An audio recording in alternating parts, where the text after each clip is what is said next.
Welcome po ulit sa aking channel. Masayang araw po sa inyong lahat. Bago po tayo mag-uumpisa, maraming salamat po sa mga sumuporta sa channel natin. Ang layunin ko sa paggawa ng mga video ay ang makatulong sa inyo kahit sa simpleng paraan. Ulitin ko, maraming salamat po sa inyong lahat.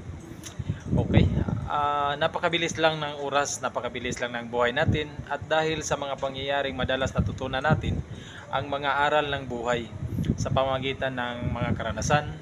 Kaya naman narito ang mga bagay na dapat nating malaman ng mas maaga. Number 1, kabiguan ay isang aral lamang. Ano pa ba ang mapupulot natin sa ating kabiguan kundi isang aral lamang?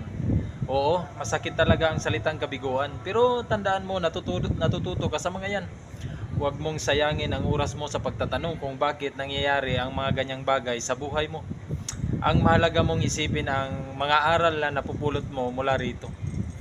Number 2, ipaglaban mo ang buhay mo.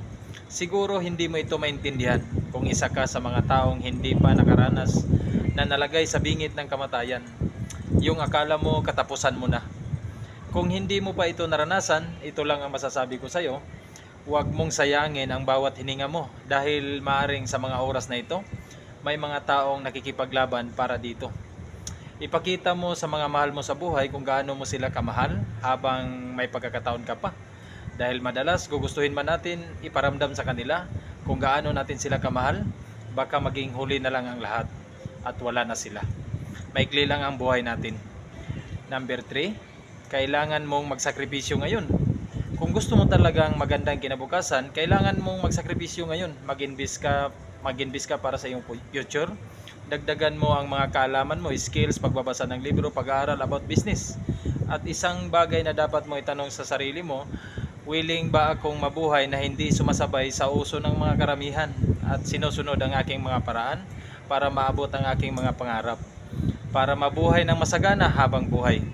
Ang pagkamit ng tagumpay, huwag nating kalimutan na kailangan talaga ito ng oras at commitment. Number 4, maging mabuti palagi sa kapwa. Hindi kabawasan sa atin ang simpleng pagngiti sa ating kapwa, simpleng pagbati, hi.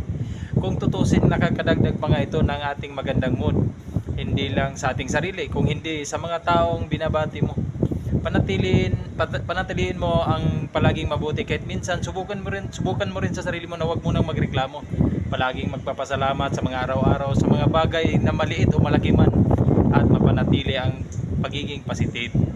Number 5, huwag kang mag-alala kung nahihirapan ka ngayon. Kung nahihirapan ka ngayon, laban lang. Huwag mong kalimutan, palaging may bukas. Huwag kang mahiya tumingala sa taas. Humingi ka ng guide sa kanya. Sigurado ako hindi kanya bibiguin. Magtiwala ka lang. Alam mo bang hindi talaga perpekto ang buhay tulad ng mga taong hinangaan mo? Ang nakamit nilang tagumpay ay nanggaling din sa pinaghirapan. Sakit, pagod, sakripisyo, lahat na napaghihirap para makamit ito. Kaya kung nahihirapan ka ngayon, that is part of the process. Maraming salamat pala at nakaabot ka sa part na ito. Kung sa tingin mong nakakatulong ang video ko, please pag-ipindot naman ang like. Salamat.